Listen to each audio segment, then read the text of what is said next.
Dani had been victorious against the Wall of Flesh, and as a result, successfully protected the underworld from becoming structurally unstable. However, Dani still knew she was no match for the depths of the abyss or the Eidolon Wyrm. So she sought guidance from her mentor, the Brimstone Elemental. Dani was instructed to practice facing something similar to an Eidolon Wyrm by fighting the Aquatic Scourge. If Dani could defeat it, then the Brimstone Elemental promised to let Dani perform a trial to determine if she was ready to begin wielding one of the greatest powers of the underworld, Brimstone. The trial required that Dani win in a friendly competition against the Brimstone Elemental. So Dani sharpened her best weapons and prepared to fight. Welcome back. This is Rito here with another Terraria Calamity Let's Play episode. We are playing as Dani the Demon, and we are in hard mode. Last episode we defeated Cryogen as well as the twins. We unlocked the Cryo Ore, but I don't think we can pick it up yet. So this episode we've got a few more bosses to defeat so we can unlock Titanium and Adamantite. We want to start off probably with fighting the Mechanical Wyrm. I've prepared a few potions just to help out a little bit. And I've also switched to wings. I'm using the Soul of Cryogen. It increases all damage, all melee attacks, inflict frostburn, icicles rain down as you fly. Okay, I just activated my buffs, and let's do this. Oh my goodness, this thing is huge. Whoa. They like significantly increased the size of the boss. I need to zoom out quite a bit. I was not expecting that. Honestly, this is really cool. Just making the boss bigger makes it super scary. And get the adrenaline going. Yeah, this seems to be pretty good setup. I don't think this thing pierces, but it's doing enough damage that we should be fine. Reset our flight. Oh no. We get into the sky. Get some projectiles bouncing around. Whoa, that was close. I have a feeling this thing's gonna go faster as we get to the end here.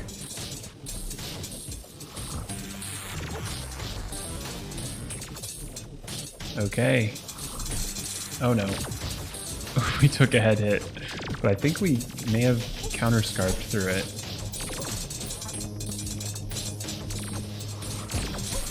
Oh my gosh. We're taking so many hits. We should just tank the thing now. There we go. A little sloppy at the end, but we still defeated the boss. And we got our relic. Very cool. Mechanical Wyrm and Souls of Might. But most importantly, we should be able to go pick up Adamantite now. And then finally we can get rid of this Statagel armor. We've been hanging on to that for quite a while. And right away, some titanium ore. Amazing. Gonna have to get a whole bunch of this. But it seems like Calamity, with the way they reworked everything, seems like you find it a lot faster. Because I remember in most vanilla playthroughs, I had a lot of farming that I had to do for this, and even before Calamity redid all of this stuff, it was like Adamantite and Titanium were the hardest things to find. But now it seems like it's pretty much on par with the others. Like a whole bunch more of it spawns, which is quite nice. Now we should be able to craft it. Perfect. And we can craft a whole bunch of Adamantite as well as titanium, but let's craft a pickaxe first.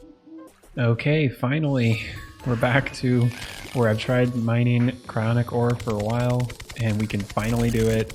Amazing. A whole bunch of it all around here.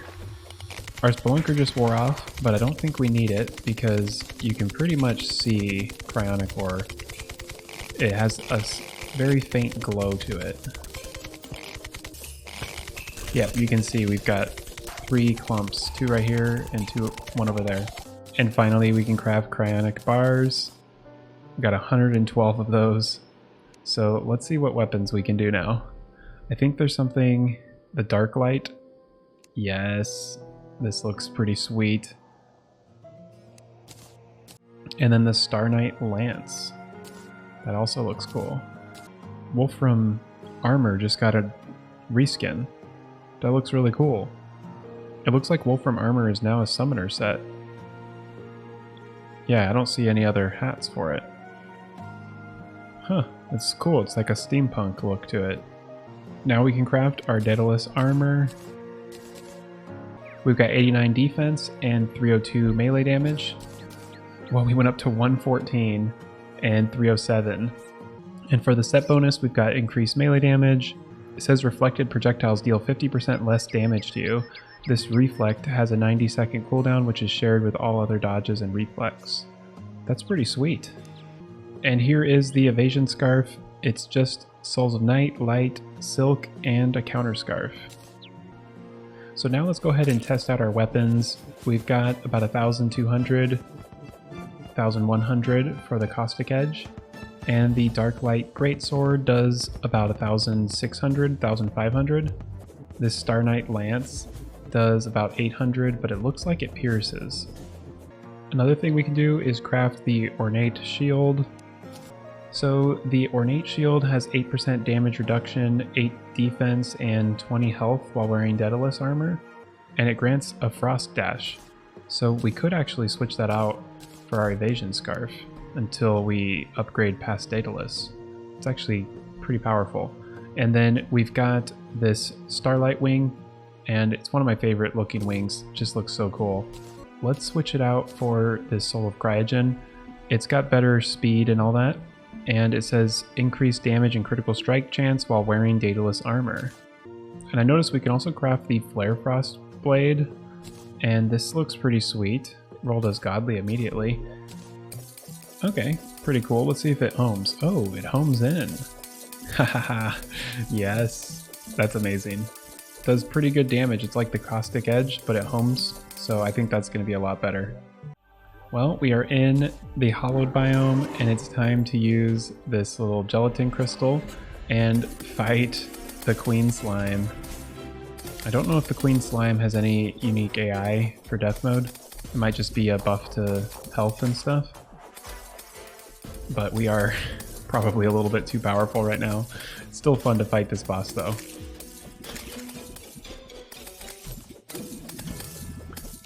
Yeah, this is pretty powerful. Let's swap to our different weapons. So it looks like this one does not home in, but it does do more damage.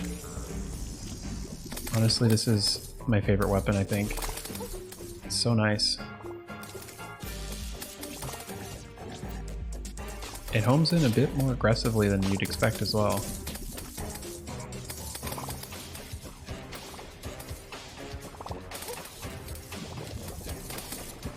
Well, let's finish this boss. Nice. And I totally forget what the loot is for this.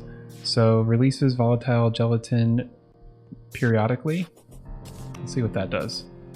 Shoots little gel capsules at the enemies. Some armor. Yeah, we could have probably switched to that armor earlier had we farmed this boss a little bit. But I think Daedalus is going to be our most powerful stuff right now. So now I think it is time to summon the Skeletron Prime boss. This one I always find decently simple, but Death Mode does make it quite a bit more challenging. A lot more projectiles and everything. But I don't know, this one's not been too much of a challenge for me in Terraria. Uh-oh. Ran right into that. Plus, we are quite tanky right now. I think we got over 100 defense already, and lots of damage reduction. In fact, we might even be getting close to capping our damage reduction. I think there's some sort of soft cap on that stuff.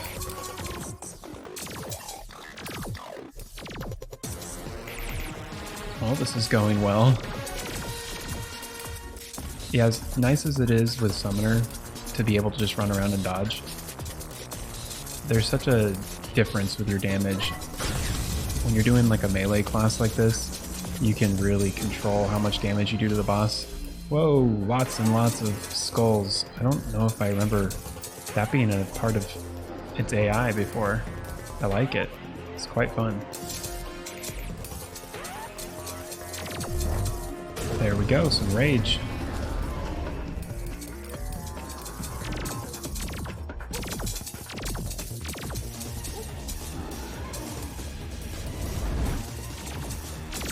Whoa, we've got a lore piece floating in the air there.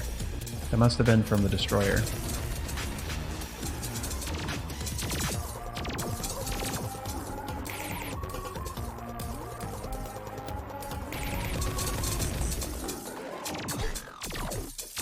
There we go. Not too bad. And now we've got hollowed bars. Excellent. I think we might even be able to pick up hollowed ore underground now. So for sure we need to get like the pickaxe axe or the Drax. And then there are quite a few weapons we can do. Like we can do the Ponage Hammer and we could do the Catastrophe Claymore. And there's also the Biome Blade that we can craft now. So I went ahead and crafted another Murasama, which you can do from Cobalt. And now we can craft the Knight's Edge. I wanted to have both the True Knight's Edge as well as the True Bloody Edge. So let's craft that. Here's the True Knight's Edge. And here's the True Bloody Edge. And then we can craft the Catastrophe Claymore. Whoa, that's a pretty intense recipe when it comes to souls and everything. And we can also craft the Ponage Hammer. There we go. As well as... oh, I think we can't craft the Excalibur anymore because we ran out of hollowed, but we can get more of that pretty soon. And we can craft the Biome Blade. And we can upgrade our Terraspark boots with a Harpy Ring and the souls into Angel Treads. We can actually buy hollowed just from this NPC right there. And lastly, the pickaxe. So here is the new Biome Blade. Ooh, looks more powerful. Okay, we gotta try these weapons out. So this one's doing about 1,200, 1,300, but that's with this attunement. If we switch it to like the ice attunement, I think it's a little bit more powerful. Yay, this is the powerful ice attunement. Whoa, that particle effect is really cool. Okay, let's try this out. Much better. Ooh, the True Bloody Edge is really interesting. So let's just shoot one attack. So it shoots out and then just spins. And you can kind of stack a bunch of these. But they fade off pretty quickly. Like they don't just stay there the whole time. And then we have the Catastrophe Claymore, which is insane, 2,500 damage. I don't think this homes in. And they don't go too far, but as far as just a linear melee ranged attack, that's probably our best. And True Knight's Edge, I have a feeling this is going to be really underwhelming. Yeah. So it throws a heavy gravity affected hammer that creates a loud blast of hallowed energy. When it hits, there's a 20% chance for the hammer to home in on target. Homing hammers summon an additional spectral hammer on hit and are guaranteed to land a critical hit. Okay, let's see what the damage is on this. Okay, the damage is decent, but it's kind of slow. So I've got a lot of ideas of what's going to do really well against the Aquatic Scourge. So let's just get this fight going and try out each of these weapons, see what sort of damage we can do. So this one, whoa, it's doing quite well. 5,000 I saw. So let's try our spear and see if with the piercing. Okay, maybe that's not the best. The Ponage Hammer might do well. Oh yeah, the explosions are great. Oh my goodness, 10,000 damage? Yeah, this one's amazing. 17,000? Oh my gosh, this trivializes this boss. That's incredibly good. Oh wow. We didn't even get to like hear the music for that boss, it went so fast. We've got this little short sword. Cool. Oh, we can put down the Aquatic Scourge right here. And we've got a space for the old Duke later. And we got a bunch of rogue stuff. Oh, and a new aquatic emblem. And angling kit, of course. Oh, well, I guess we could just fight these mobs right here. Might as well do the acid rain. We might get some good stuff here. You never know. Oh, this is cool. On this playthrough, I don't think I'm going to use any yo-yos, but I'm thinking I might do a yo-yo only playthrough at some point. I'm not sure when, and I'm not sure if it's going to be Calamity, but it'd be kind of fun to do it in Calamity. There's so many different classes and different ways to play this game. Each one's quite fun and unique. I have a feeling that yo-yos would be a pretty big learning curve since you have to be pretty close most of the time. But yeah, I definitely want to try it at some point. I don't know when. It may be like a year from now or something. But just an idea. Well, we're at 99%. There we go. We defeated the acid rain, and it looks like we got a whole bunch of summons and yo-yos. That's pretty much it. Still glad we did it. We got it knocked off our boss checklist, and we've got a few new items. Plus we've got a bunch of pirate maps, which is nice, since we still haven't done a pirate invasion. And with how things are going, I think we've got time to do one more boss. Heading over to the Brimstone biome, got our charred idol, and it's time to fight the Brimstone Elemental. Not sure how this is going to go because we don't really have an arena. I usually fight this with a lot better of a setup, but we're doing some really good damage, so as long as we can do a decent job dodging, we should be fine. That's really the case for all bosses. Do a decent job dodging. Oh, not like that. Jumped right into it.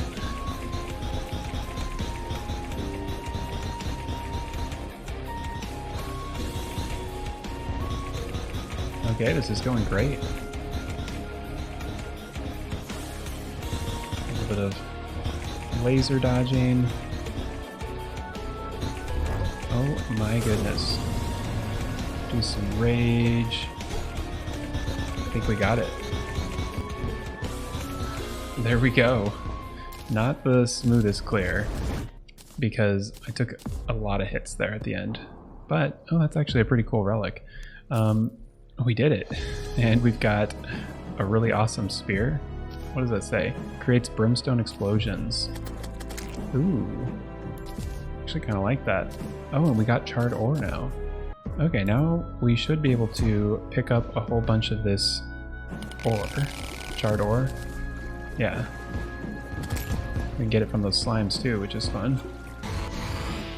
Honestly, this biome sword is really nice for fighting off enemies when you're in cramped areas, because it goes right through the ground. Okay, well, we've got plenty of charred ore. So it looks like the only one we can do is the brimstone sword. So it says it summons brimstone geysers on hit, and you can right click to throw it like a javelin that explodes. Ooh. Let's give this a try and see what it does.